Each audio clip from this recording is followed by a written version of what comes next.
Welcome everybody to virtual stormwater inspections with live Q&A. Very happy you could all join us, and there may be some more joining, so they'll just trickle in, but we're gonna get going. So I wanted to start with providing an agenda. We're gonna start with welcome and introductions, and then we'll go over webinar details. We'll take a quick poll, just 3 quick questions, and we'll review those. And then we'll dive into the live stormwater inspections. After that, we'll do live Q&A with all 4 jurisdictions, and then we'll close the webinar. So it should take roughly 90 minutes, and that really depends on the type of discussions that we get into, so we can be flexible a little bit there.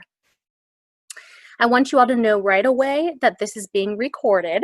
So when we do get to the Q&A, if you want to raise your hand and actually come live with us and ask a question and participate in some discussion, your video will show up if it's on. So if you're uncomfortable with that because this is being recorded, then make sure that your video is off.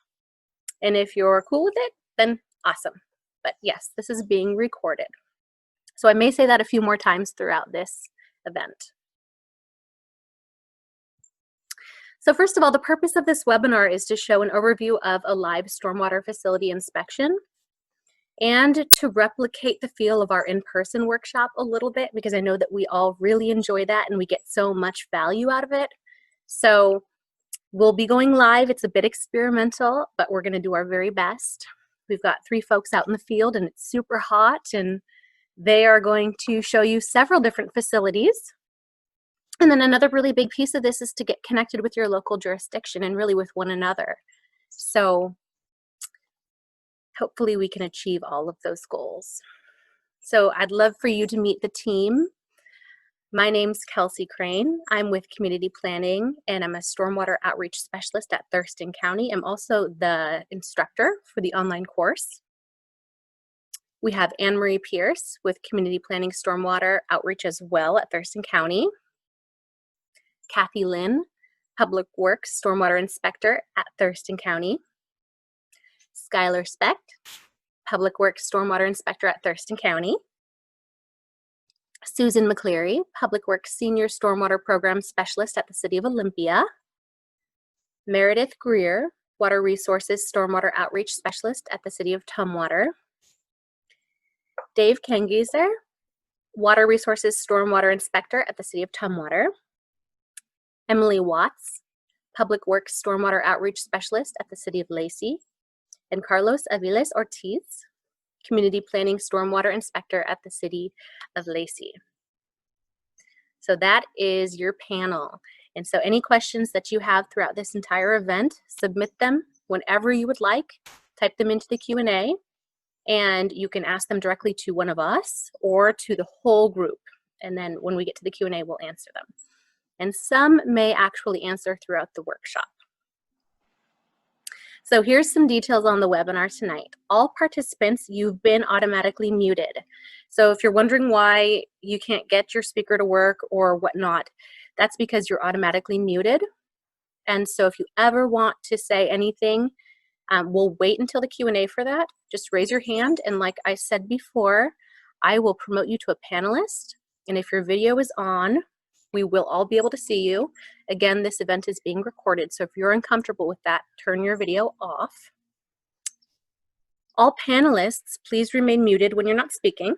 We're going to do our very best to control this because you never know. We're all dealing with being at home, and we have dogs and we have kids and all kinds of stuff. So remain muted whenever you're not speaking. And just so you know, all poll answers are submitted as anonymous, so no one will know who answered what. Feel free to submit questions throughout the entire webinar, and we'll get to go over as many as possible live after the field visit. Scroll over the bottom of your screen to see the icons pop up, and then you'll see a Q&A icon, and that's where you'll submit those questions. Again, questions can be directed to all or can be specific to one of the panelists. And panelists may answer some questions by text during the inspections, but the live Q&A will be reserved for after. And once again, I'm going to state that this webinar is being recorded and it will be made public within a few days. And just a reminder, we're all learning to navigate this online world together. So let's be patient with one another. We will do our very best to control the sound and the video quality for this webinar and make the experience as seamless and useful for you as possible. But we're also all human and very understanding of the current circumstances. So, including you guys, everybody who's participating tonight, we're just happy you're here and we're all here together and kind of live together. If your dog barks or something like that, we forgive you. Please forgive us as well. All right. So let's jump into a quick poll.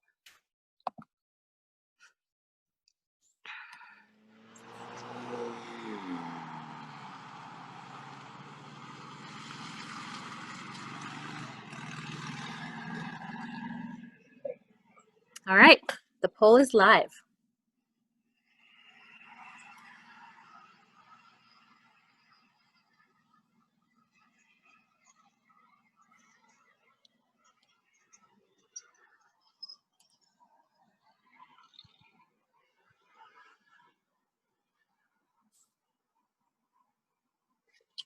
Starting to get some answers coming in.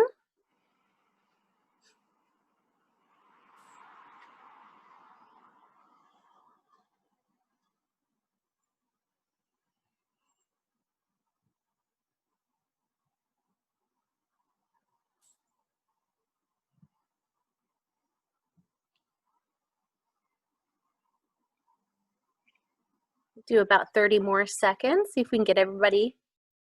It's like we're just about there.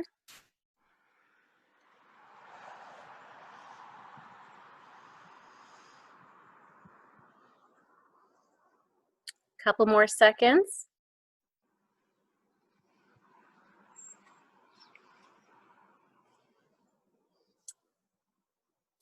Okay, if you wanted to submit your last answers, I'm going to give you a couple more seconds here. And I'm going to end the poll now. So it looks like 36% are from Thurston County, 36% from the city of Olympia, 7% from the city of Lacey, 21% from the city of Tumwater. So we have a nice mix. And our stormwater inspection priorities tonight. 29% say catch basins. 79% say ponds. I'm not surprised there. We're going to be going and looking at a dry and a wet pond tonight, so that's good. 36% say inlet outlet pipes. We'll also be looking at those. And 21% say they're not that familiar and just want to know about them all. Perfect. And the best part about summer, 14% say the weather, 14% say enjoying the outdoors, 43% with fresh berries. I totally agree. 21% say spending time with friends and family, and 7% say summer's been pretty meh. Well, I hope it looks up. And with that, we're going to keep going. So now, the moment we've all been waiting for, we're going to go into the virtual stormwater inspections with the city of Tumwater, and we actually have representation tonight from Thurston County and the city of Lacey as well. So this is very collaborative out there in the field, and I am going to hand over the floor. All right. Hi, everybody. My name's Dave. I'm with the city of Tumwater. I'm a water resources specialist for the water program there. And I'll walk you through the inspection process and some of the tricks of the trade and the tools of the trade that I use for my inspections, and hopefully that'll help you out with your inspections for your homeowners associations. First, we'll go over some of the tools that you'll need for your inspection. You might get wet, so good pair of boots. You want a flashlight, a good flashlight that you can see down into catch basins and up into inlets and outlets. A good pair of gloves. You'll want a camera to document your storm ponds. You might need a set of loppers if you have to get access to any particular area.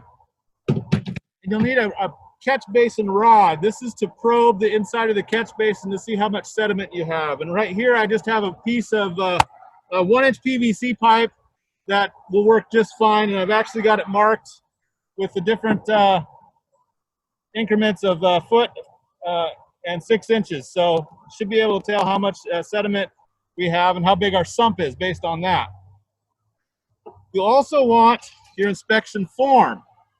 Now, it's really important that you update your contact information. A lot of times that's the only way we'll be able to tell who you are and how to contact you is through this form. Make sure it's filled out completely. And you'll also want your as-builds. And for this particular pond area I have the as-builds for, this is really going to help us out to tell us what we have here as far as inventory of the facilities. And it's also going to tell us where the water is flowing to. So we should be able to capture everything that's here at the ponds from these as-builds. Now I want to go into these as-builds a little bit for you so you can understand what I'm looking at when I look at these as-builds. First, you'll have this legend, and this is going to tell you what all these symbols mean. And a lot of it's engineering speak, but you should be able to tell just from this basic legend what we're going to be looking at. You'll also want to pay attention to the general notes. Sometimes that has a few things that you'll be seeing in the specs that you might have questions about, and it might be answered in those general notes. Here's the plan for the pond itself. We have a couple of catch basins here. We have a couple of inlets to the wet pond. We have an overflow to the dry pond, and we have another inlet to this dry pond. So we're going to check out all those. The other thing that these as-builds will tell you is the elevation of your pond, elevation of the bottom of the pond and the elevation of the top of the pond. So based on these, you should be able to tell how much sediment has accumulated in the bottom of the pond if you need to clean it out at any particular time. And again, here's more elevations for the bottom of the dry pond, and then any of the facilities that are associated with your pond. This set of plans has a planting plan as well for the landscaping. So you can tell if you've got damaged or diseased trees or shrubs, you'll know exactly what those trees or shrubs are so you can replace them. And again, that tells you what they are in the legend. So you want to pay attention to that. And then again, any notes that go along with that planting plan. So the as-builds are really important to know the inventory of your facility. So make sure you can get these through your jurisdiction. You call your inspector, call your water resources program at the jurisdiction that you live at, and they can help you out get these and walk you through them if you have any questions about them as well. Let's see.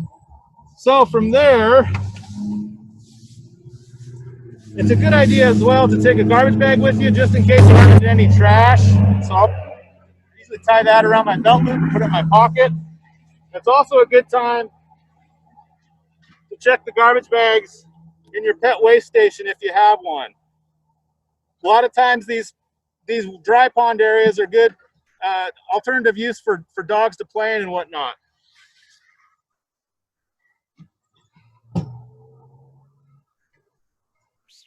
So with that, the catch basins. The water comes into the catch basin and then flows into the pond. And I usually like to follow the water when I do my inspection. So it's important to note too that when you do these catch basins, that you only want to do the catch basins on the private drives, not in the right-of-way. The jurisdiction's public works office will handle the catch basins in the right-of-way. So don't bother with those.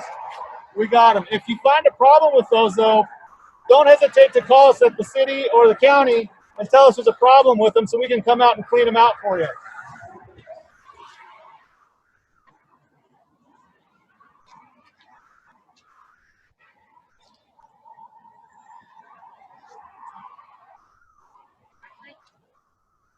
So here we have our first catch basin.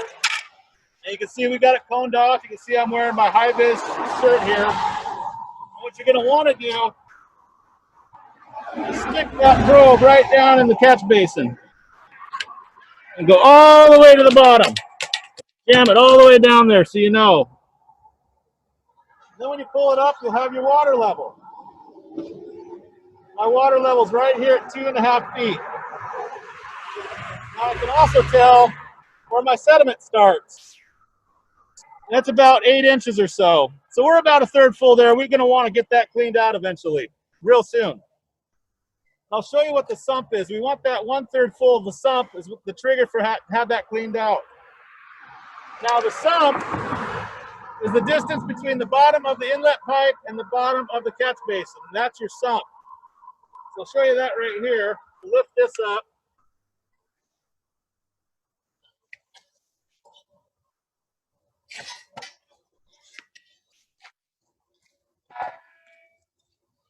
And here you can see, there's the bottom of the pipe. And the water level there. And the sump is all the way to the bottom, from that bottom of the pipe to all the way to the bottom. So the trigger is 1/3.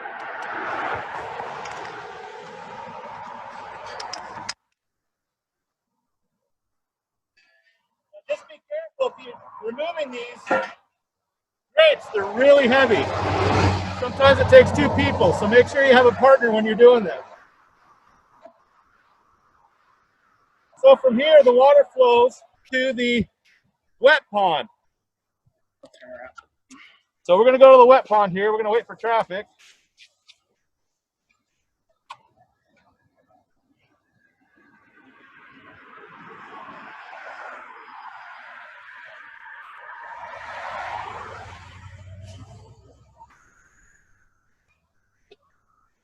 The next stop is the inlet to the wet pond. So we'll check the inlet. Now the inlets, you want to check to make sure that they're not full of sediment. You want to check to make sure the energy dissipator is intact, the riprap or the rocks. You want to check to make sure it's clear and free of vegetation.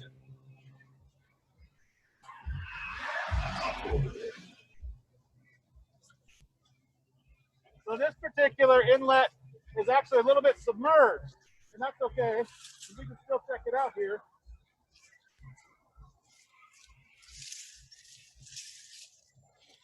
You can see here, this is our riprap, and it looks really good. It's in really good shape. There's no vegetation that's covering it. Our inlet pipe is free of sediment. There's no vegetation that's impeding water flow around that, so that looks really good. This is a great looking inlet. Now while we're here at the wet pond, we also want to look in the general pond and look for vegetation. If vegetation's overgrown, we'll want to have that vegetation managed. Cattails are a big problem in wet ponds. And we like to see less than 25% of the pond area covered in cattails. If you're going to have somebody come in and remove the cattails, just remove them all if you can, because they'll come back just fine. But 25% is the threshold for cattail maintenance. You also want to check for invasive species and noxious weeds. Now we have a couple here. We have Scotch broom. We've got some thistle. So we'll have this come in, and the crews come in and treat this or remove it mechanically. You can find out what the noxious weeds are in Thurston County through the Thurston County noxious weed list online. We have a link to that on all the jurisdictions.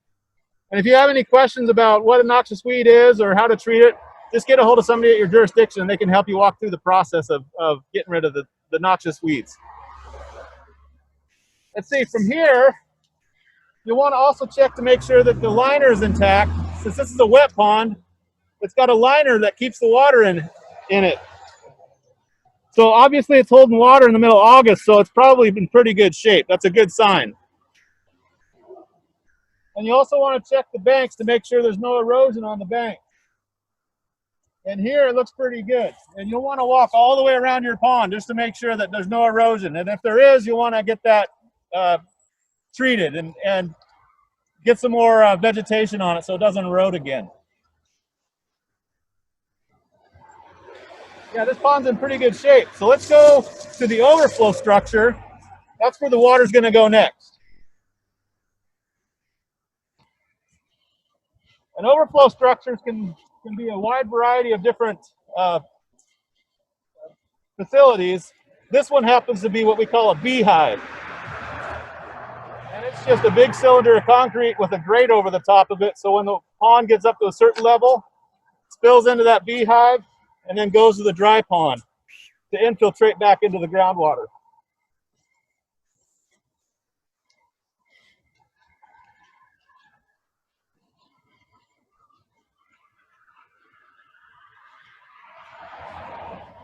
This particular beehive structure has a downturned 90-degree elbow.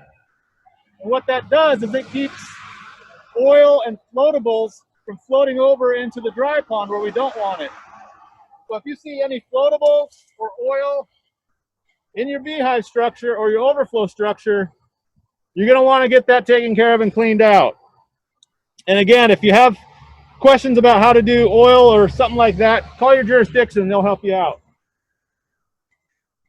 This looks like it's in really good shape though, so that's good. So from here, the water is going to go over to the dry pond for infiltration. So it flows from the beehive under the street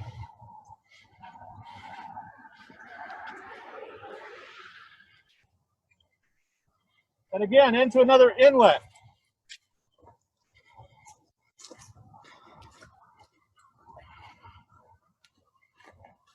Now here again, you can see the riprap really good. It's in really good shape. There's not any weeds in the riprap. Our pipe's clear of sediment, which is a good thing. Any pipe that's over 18 inches should have a trash rack, and that's basically a grate that covers it. So if your trash rack is damaged or it's missing, contact your jurisdiction or go to a plumbing supply store and they'll hook you up with a trash rack.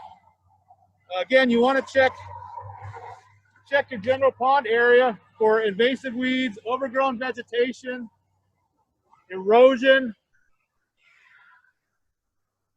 An infiltration pond should not have a liner, so you don't have to worry about that. But you'll still want to keep it maintained, keep the grass cut below 10 inches is the threshold for maintenance on vegetation in a pond area. So if your grass is getting up over 10 inches, you want to get it cut. And so that could be 3 or 4 times a year. It could be once a year. It just depends on your situation. So keep an eye on that.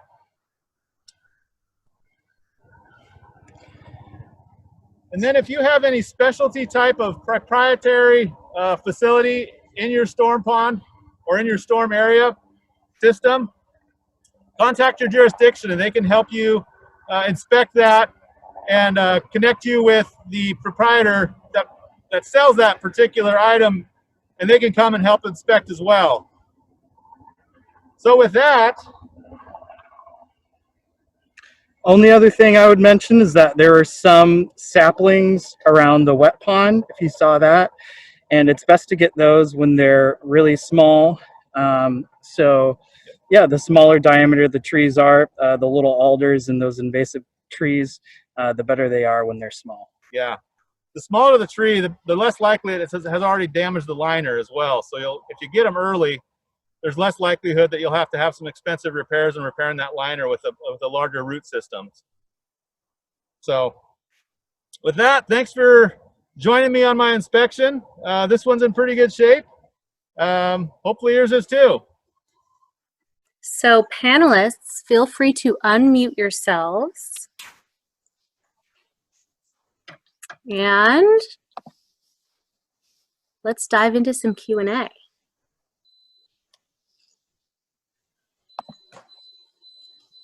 Okay, Brian, I am going to promote you to a panelist. Can you hear me? Yeah. Okay, so what is an Advil?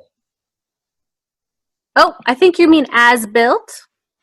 I'm not sure. It came across as ADVIL, but I wasn't sure.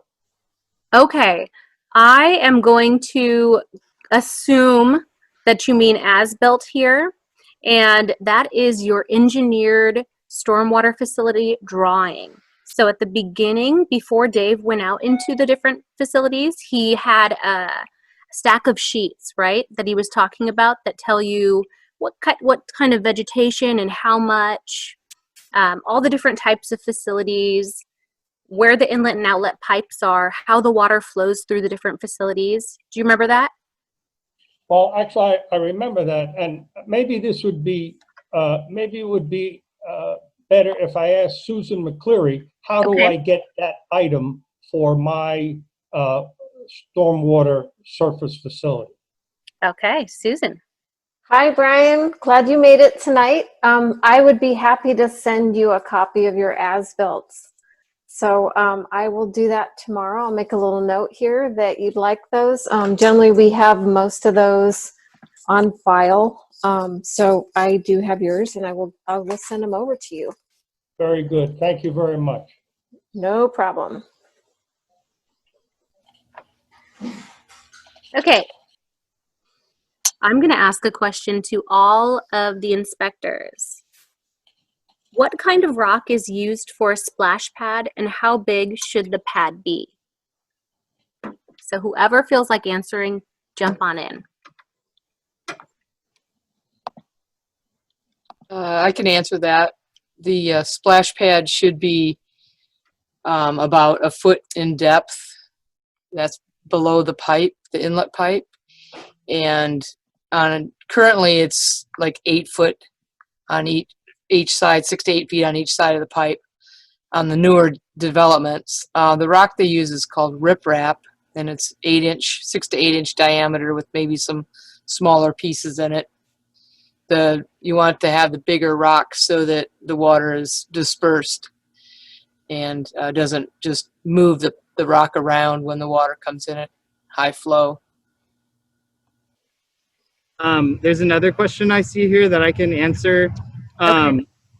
Terry asks, the inspection form is due in August. Our ponds are professionally cleared in September. Should we send in the form in September or send 2 forms? I'm going to answer for Thurston County. If any other jurisdiction is different, please chime in. I'm totally okay with you sending in the form in August, mentioning that the maintenance is going to be completed in September. And then in September, I would just ask for a follow-up when it's completed. If any other jurisdiction is different than that, please chime in. This is Susan from Olympia, and that would be a good process for us as well. Go ahead and send in your inspection form noting when you think you're going to be doing your maintenance, and then we'll try to schedule our audit of your site for after that, but it would be really helpful to get an email from you letting us know that you did in fact complete that maintenance. And this is Carlos for Lacey. We would agree with that process also. Right on. Does anybody else have anything to add there, or should we move on to Brian Walsh? Yeah, this is just Dave from Tumwater, and we're totally okay with that process as well. Right on. Okay. What damage does vegetation do in the wet pond?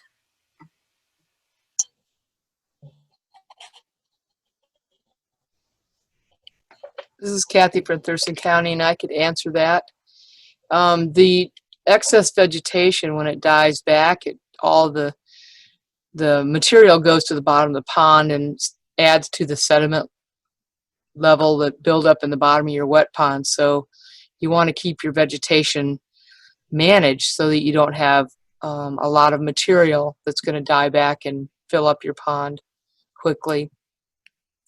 So there's a certain amount of, like I said, that's why we do 25% as a threshold for the cattail, because there's a lot of material when a cattail dies back. And sometimes people cut the cattail and they forget to remove the material, and then all that material just fills up the pond. So that's one reason we want to keep the vegetation at a smaller amount.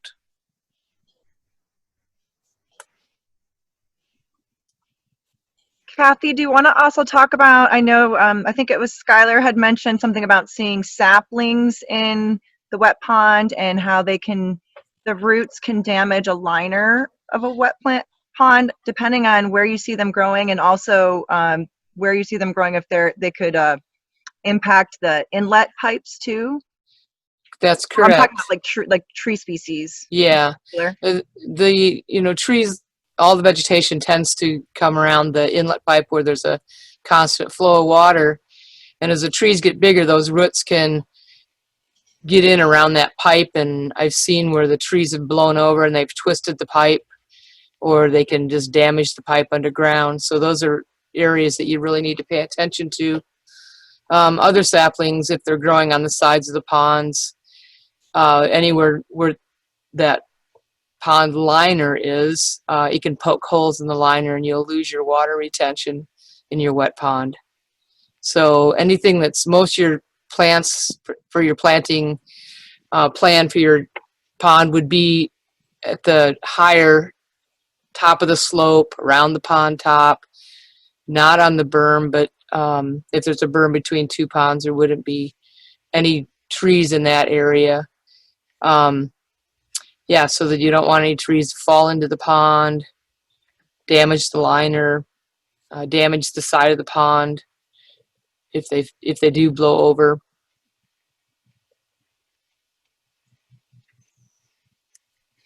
Kelsey, I noticed there was a question from Jack Eppert, and I believe he lives in the city of Olympia, and he was asking about infiltration galleries. And Kathy, chime in if I don't have this correct exactly. There are 3 pipes going down into the gallery with caps, and when he inspects the pipes, he wants to know what he should see.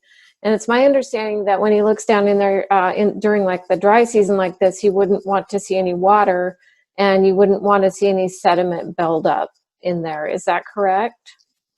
That's correct. You're not going to be able to see a lot through those ports because they're mostly for cleaning. If you're having a problem with infiltration with your gallery, it's best to have somebody come with a camera that they can run down in through those pipes and take a look and see if there's a sediment buildup in there or if there's any damage to the pipes. But mostly you'll through that inspection port, you'll just be able to maybe see some sediment.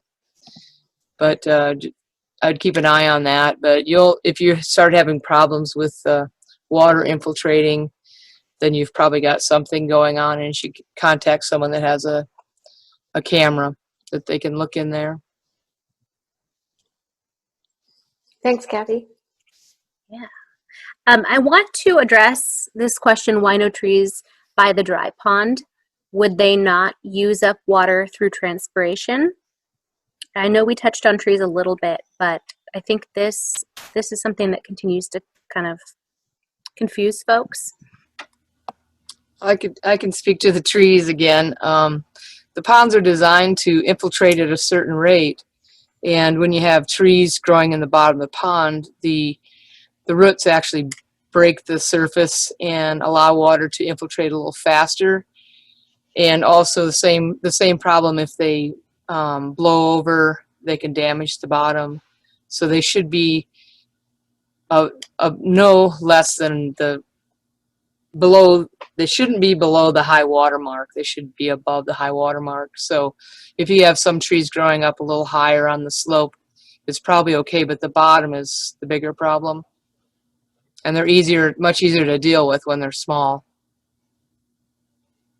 Okay. And then the young saplings in the retention pond.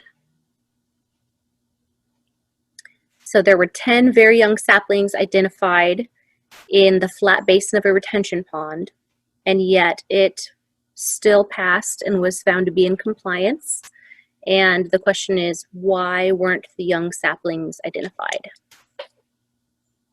I can answer that. I believe that we would like to see ongoing maintenance done to those saplings. Definitely have them cut back. It doesn't matter what species they are. They shouldn't be growing in the bottom of the pond, so they should be cut back as soon as possible. If it's a retention pond, correct me if I'm wrong on this, Kathy, I don't think that you're going to want to be digging up the roots. You're just going to be wanting to cut those back. Is that correct? That's correct. Just cut them off. I guess if they're super small, you could probably pull them out without any damage. But and I can't really speak to that particular development. But I'm thinking of myself when I'm doing an inspection. Sometimes if they're really small, rather than being nitpicky, I'll kind of see if the maintenance happens, and then by the next year, then I might mention that they need to start working on getting those trees out of there. But if they're super small and, giving the homeowners the benefit of the doubt that they're going to go out and do that maintenance. Awesome. Okay, I've got another pond question. Our pond is now 10 years old and no longer holds water like it did in the first 5 to 6 years. How do we determine if this is due to damage?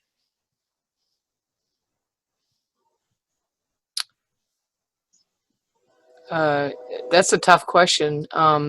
Is it a wet pond? Do they know it's a wet pond and it's supposed to hold water? So anyway, if they don't know, if it's an infiltration pond that holds water for a time, but not, all year. Some actually even wet ponds will they'll evaporate and dry out. Depends on the design, and they should check their as-built and see if there's a liner. It could be a clay liner. It could be a poly liner. But there may be some damage if there is a liner to it. Kathy, yeah. let's see what Dawn has to say. I just promoted her to panelist. Okay. So Dawn, can you give us a few more details on your pond? So can you hear me okay? Yeah. Okay, so we moved in right after, so the neighborhood had been established for about a year to a year and a half when we moved in. And initially, whenever it was I believe it's the retention pond, I think it has a clay liner. This is Deschutes River Highlands. It's a huge pond out here. And for the first 5 or 6 years, anytime it rained heavily, we would have water for days and weeks and even months. And then after about 5 to 6 years, we noticed that not only was it not holding water, but even when it rained really heavily, it wouldn't hold water for more than a day. And so we really noticed a difference, and we were wondering, how do we even determine what's causing that, or is that just normal? It sounds a little bit to me like if it's a clay liner, it's probably failed, and that maybe there were trees growing in it that the roots actually permeated that clay liner is possible. I mean, there's a lot of things it could be, but it just sounds like the clay liner has failed. Okay, yeah, that was my fear. Thank you. Dawn also would like a copy of the as-built. So. Yeah, I've been working with Dawn here for the last couple of weeks, so perfect. I have her contact information, and I'll shoot those right over to you. And Dawn, thanks for the inspection report. I appreciate that. Yeah, thank you for your help. That's perfect. Okay. All right. So can we use herbicides to kill excess vegetation? This is a tricky one. Well, it is a tricky one. I can speak to this again. It's not Thurston County's policy to promote any sort of herbicides, but it's a private pond, and so you have to make that decision. And if it's a noxious weed, you might have to deal with it in that way. But anytime you have an herbicide applied to a wet pond, you have to have a certified aquatic specialist herbicide applicator do the work. You can't just go down to the store and get some stuff and do that. So you have to have someone that has that license, and they can be found on the website. So everybody else kind of in that same have the same position on that? Anyone else? Yeah, this Carlos. Oh, go ahead, Carlos. Yeah, I was just going to agree with you, Kathy. City of Lacey has the same policy, but we would just direct those with private ponds to the listing also with the certified applicators. And this is Anne Marie with Thurston County. I'll just put in a plug. If you go to Thurston County, the Noxious Weed website, I believe they have fact sheets for a lot of different types of invasive species, and on those fact sheets shares information about different forms of different types of removal or eradication methods that you could use. So that's a very useful tool if you go to the Thurston County Noxious Weed website. And everybody, just a little reminder, I know some of you have already completed the course today. Awesome job. There is a section, it's called Additional Resources, and all of the real big players in stormwater facilities as far as invasives and noxious weeds, all the sheets have been linked up there for you to download and print at your will.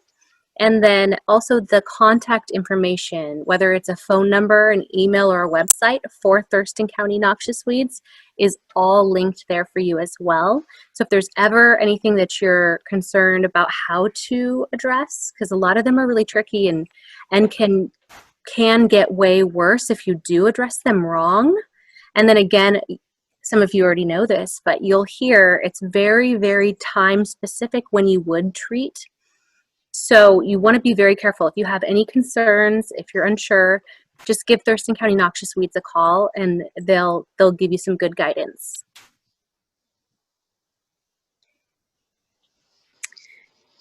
Okay, I've got another question for you. What do I do if I see bullfrogs in my pond? Go out and listen to them.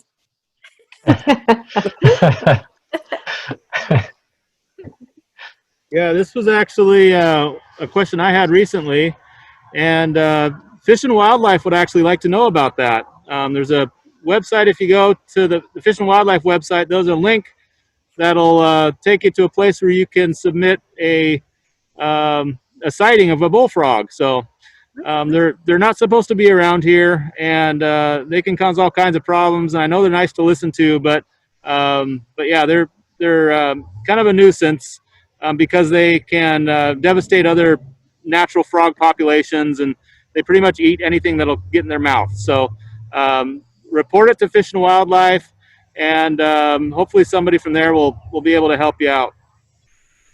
That's good information. That is. Okay. I had this question come up Sure. just recently as well, and I consulted with our biologist at the City of Olympia, and she said the only way to really eradicate them, and it's not permanent, it won't be permanent, is to drain the pond. So that would be quite an ordeal, I would think. And I didn't follow up with what that would entail or whether or not that would be something that the city would promote, because we found out that there was also otters in the pond, and she felt that the otters would probably so they would eat the frogs, and so they would probably be the best way to eradicate the frogs. This pond happened to be located adjacent to a wetland, so probably going to jump over into the pond from the wetlands continuously. So it may also be wise to look at your situation where your pond's located and where the frogs are coming from, because going through the trouble of draining your pond and then having them just return the next year might not make it worth it. But it is a good idea to report them. I agree with that. That's super interesting, Susan. And that's so important. What Susan's saying is sort of like connecting the dots. You know, why is this happening? Where is it coming from? A lot of host vector relationships can get complicated, and often we try to band-aid them and then we make larger problems. And so I want to follow up on this bullfrogs question with a mosquito question, because I've heard this one several times and I think we should bring it up. I'm worried about mosquitoes breeding in my pond. What can I do about it?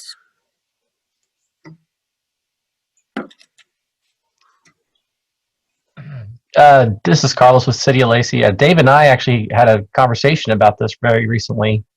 I didn't know, Dave, did you want to chime in? Or we were talking about using those dunks? Yeah, so in my former life, I worked for the Department of Health and Zoonotic Disease Surveillance, and part of that was monitoring mosquito populations. And so the advice we gave most people was to use it's called BTI. It's actually a bacteria. It's not a chemical at all. It's a bacteria that's very specific to a mosquito larva. It attacks the mosquito larva only, and it's harmless to everything else in the pond. And so you can pick those up at any of your home improvement stores. They're called mosquito dunks or BTI. Look for that BTI though on the product, and that'll be your indicator that it's the bacteria that is in that product that you can actually insert into your pond. And by the time they get to be adults, that's a whole different problem. But rest assured, there's no West Nile virus or mosquito-borne diseases in Western Washington. So we're good to go there. They're mostly just nuisances. And the mosquito dunks will take care of the larva. That's good to know, Dave. Thanks, Dave. Yeah, thank you. Another alternative might be, if you're feeling energetic and you have wooded area close to your pond, is to build bat houses and station them in the trees, because bats will consume a large number of mosquitoes in a short period of time. Yeah. That sounds like a very holistic solution. Love it. Okay, I've got another question for y'all. Changing gears a little bit, unless we have more mosquito knowledge. Nope. Okay. What is the recommended way to find estimates for the component costs for the non-routine maintenance HOA budget worksheet? For example, eventual wet pond replacement. This is a good question. We're still working up a perfect system here. But anybody, any inspectors or outreach specialists, anybody have anything, any thoughts here? Just to get quotes, because it's even tough for us sometimes to get numbers from contractors. So the best option is just to site specific, get a quote for your whatever's needed personally. Good point, Skylar. So reach out to as many different contractors as possible, locations as possible for the supplies, and get quotes for them, and you'll be able to find a competitive quote the more you reach out. And that connects you back to our contractor list that we maintain collectively. Thurston County houses it on our website, and that is linked for you all on the online course as well. So that's just a starting point. It shows you the different types of contractors. Some have taken this workshop before for contractors, and some haven't. And so it's really up to you to do your research on these different contractors, but we give you a starting point.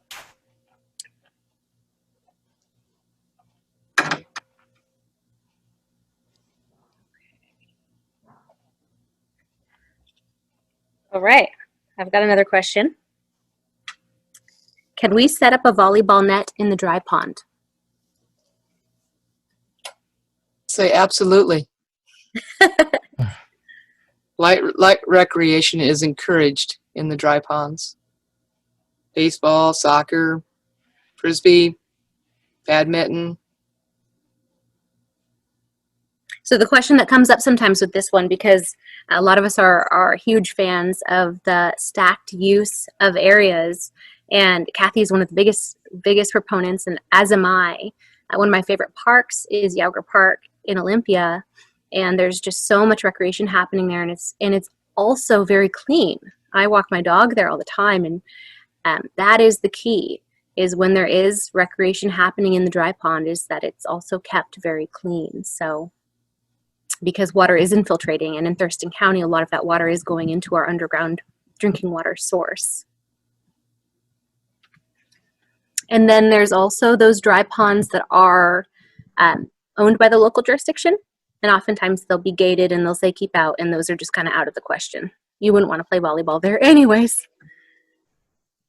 There was sort of a new thing to do in a pond that came up recently, and this was someone that wanted to run their RC cars in there, which I thought was a great idea. Nice big flat surface. They could, build little things for the RC cars to go around. I just also wanted to add, because Kelsey was mentioning, the dogs and keeping it clean. So all of our jurisdictions do offer free pet waste stations for HOAs. So if you have a dry pond area that you're using for recreation and you'd like to site a pet waste station there, please contact your jurisdiction. We'd be happy to get you a free station for that area. Lacey also offers that same program to pet-related businesses as well. And Olympia. So everyone, look on the additional resources section again, and you'll see pet waste programs. All 4 of us offer free pet waste stations for HOAs, and all of the information, the website, and the application forms are linked there for you as well.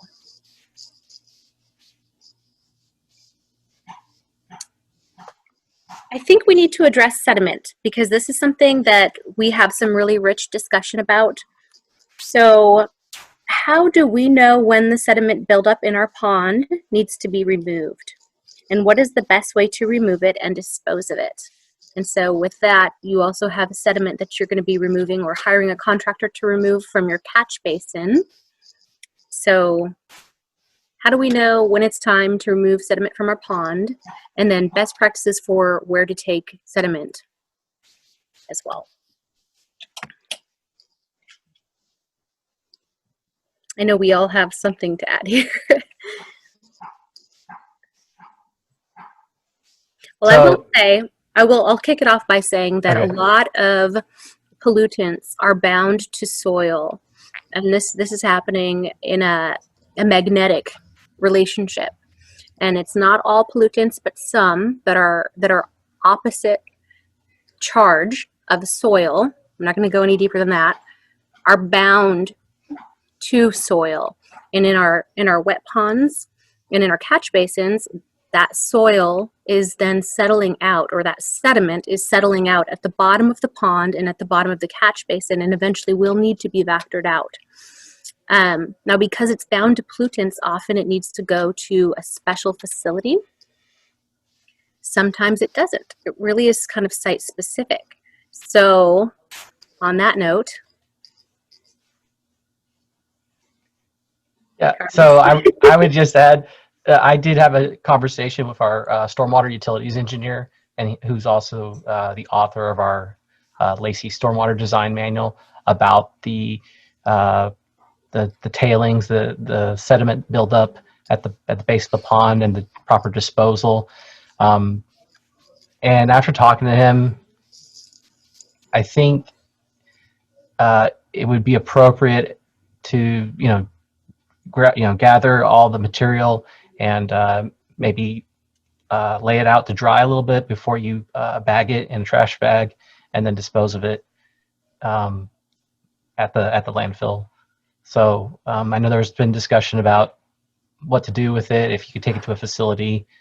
In some cases, you may need to take it to a facility because the quantities are the volume is so large. But in general, for private facilities, Lacey would be okay with that practice in small quantities.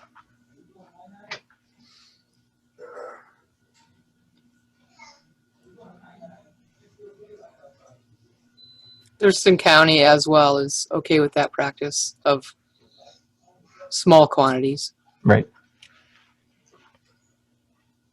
Yeah, Tumwater as well. And our manual states that when the pond is at 10%, when it reaches that 10% threshold of sediment, that's when it needs to be cleaned out. So that's when those elevations from your as-builds come in really handy.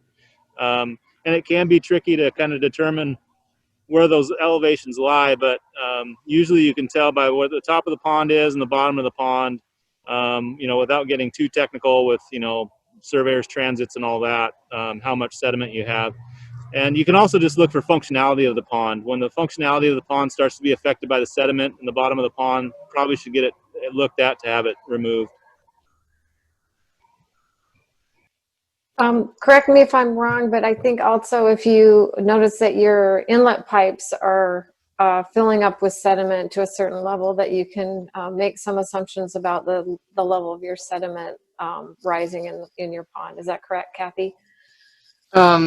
Yeah, you can go to your as-built and look at the elevation of your pipe and or your inlet pipe, and then if you can see what the elevation of the bottom of the pond is, you'd be pretty able to easily determine that there's too much sediment if it's coming up close to that pipe. Another thing you might notice is if your wet pond is overflowing into the dry pond more often than it ever used to, that the capacity's been reduced, and so the water's having to go into emergency overflow into the dry pond. Mm-hmm. And you'll also remember, as part of my inspection, the way the water flows, and it hits the catch basin before it hits the pond. So if you keep those catch basins maintained, there's less likelihood that that sediment is going to reach your pond. The sediment in the pond is going to be a lot more costly than maintaining your catch basins. So keep those catch basins clean, and you're going to save a lot of money in your pond maintenance. I would also add that that's a good argument for making sure that the sides of your pond aren't eroding, because that's where you're also going to gain sediment into your pond. And in addition to that, there's also the cattail material, the leaves from trees, any of that vegetative stuff from the sides and in the pond itself will die back and accumulate in that sediment. Okay. Thank you, Evergreen Point HOA Board of Directors, for being here, and have a wonderful evening. I do want to make sure that they receive a copy of their as-built to their association services of Puyallup. So Evergreen Point HOA. Yes, I responded to them. Yeah, and I will send it to them tomorrow. Thanks, Kelsey. Okay, they have to run. So those are awesome answers. I think that was a really, really good discussion. I'm glad we had that. To be continued. And I want to jump into this because there's two questions on this. How about having an eco-friendly garden in the dry pond? Is that an option? I would think that, this is Carlos again with the City of Lacey. I would think that perhaps a rain garden would be a better use for an idea like that, because the dry ponds are probably going to be too deep. But I don't know. I would have to look at we'd have to look at the design. We'd have to look at the facility to see. But in general, I think that's something better suited for a rain garden, and we have lots of guidance. I think didn't we, Kelsey, link the Western Washington Rain Garden Handbook? That's also in the additional resources.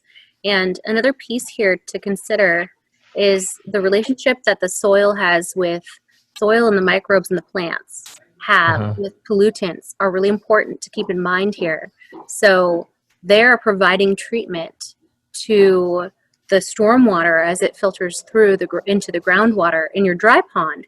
So if you were to have an eco-friendly garden, again, I think what Carlos says is right on, kind of leaning towards a rain garden, because you wouldn't want to eat.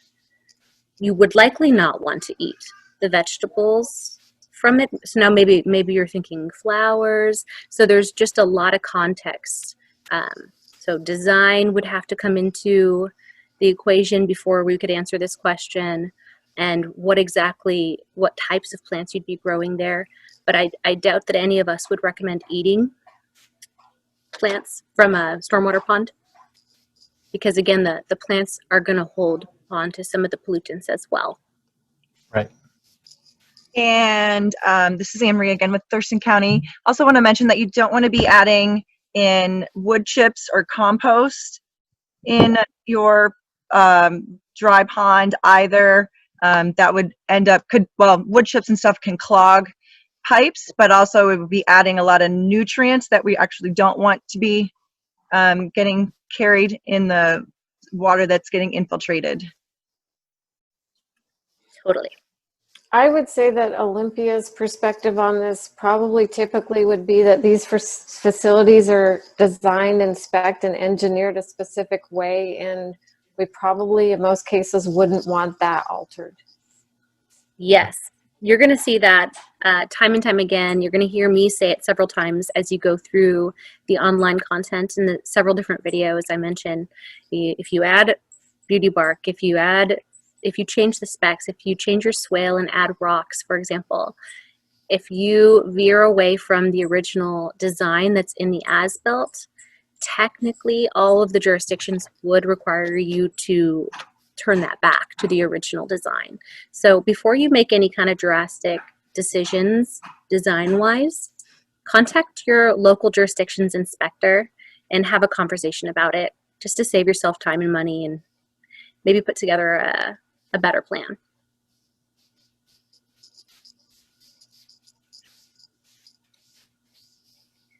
So we are going on 7:15. I think we have time for a few more questions. Where can we get a weed wrench? All 4 of our jurisdictions offer weed wrenches. So we will all be happy to rent a weed wrench to you or your HOA. We do say if you own more than 5 acres and you're getting a lot of Scotch broom pretty regularly, or if you have more than 5 acres, you may want to invest in your own weed wrench. However, all 4 of our jurisdictions do rent them out for free, so just connect with us.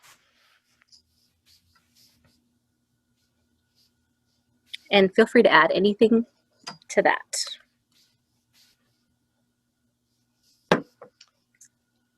Okay.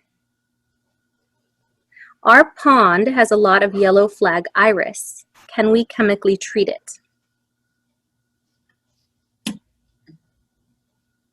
You can have an licensed aquatic applicator treat that, but it has to be a licensed aquatic applicator. Okay, maybe one more question and we might call it.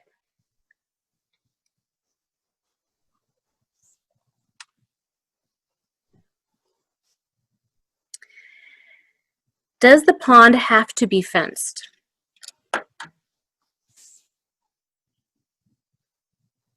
I'll start by saying no.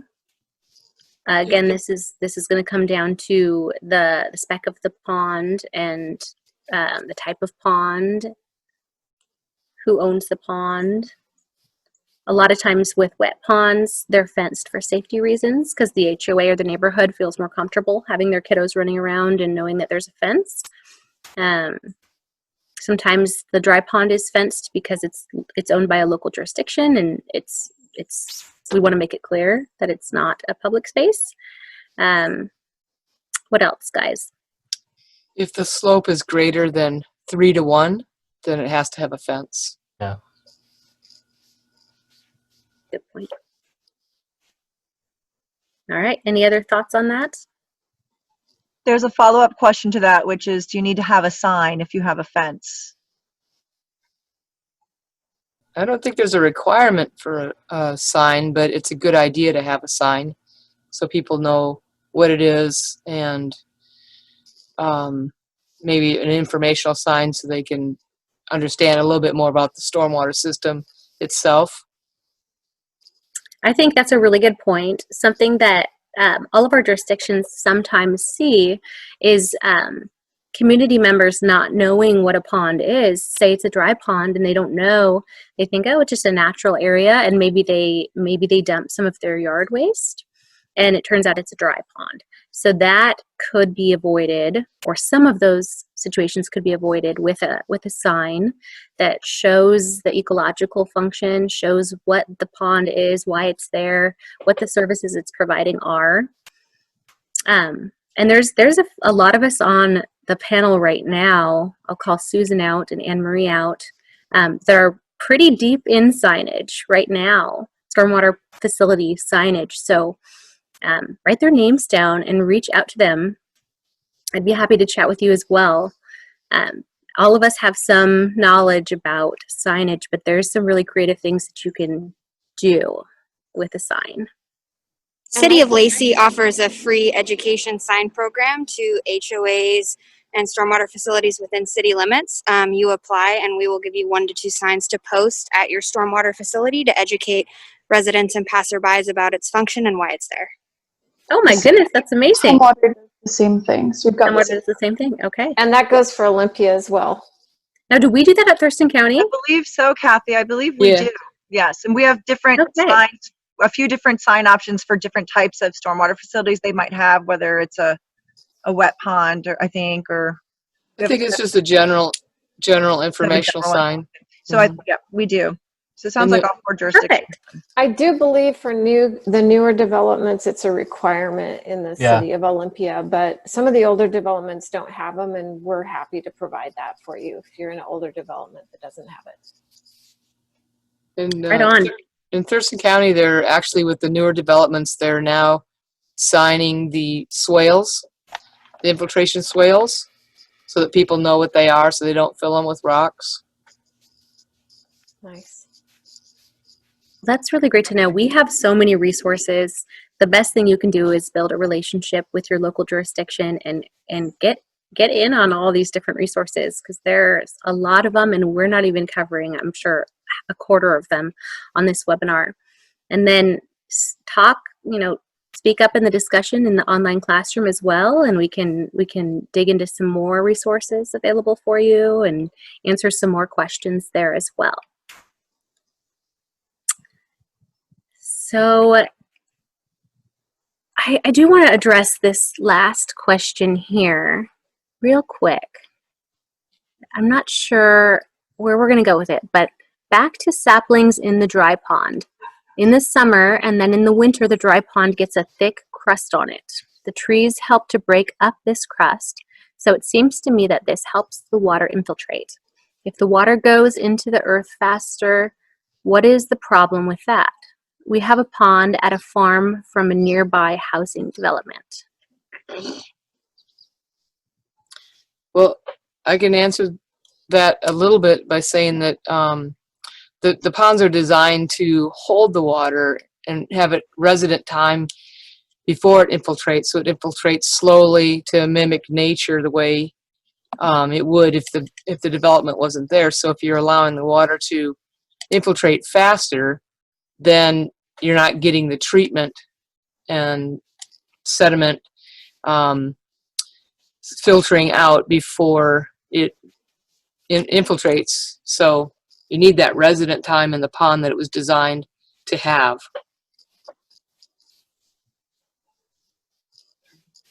Was that clear? Otherwise you would overwhelm the facility and potentially have sediment washing downstream further than what was intended. Is that what you're getting at, Kathy? Or yeah, that, but also just the infiltration rate, that it's designed to have a certain infiltration rate. Right. Yeah. Okay. And that would change that. But yeah, I mean, if the more material that you get in there, then there again you have less space in the pond. And when the trees get bigger, if they do blow over or something, then you break the soil again with the roots of the tree falling over. So there's a lot of reasons why they don't want trees in the bottom of a pond or on berms. Okay. So that is all for the Q&A tonight. Unless someone else has something to add that we didn't touch on that you'd like everybody to hear. Dumpster program. Ah, yeah. Tell them about the dumpster program.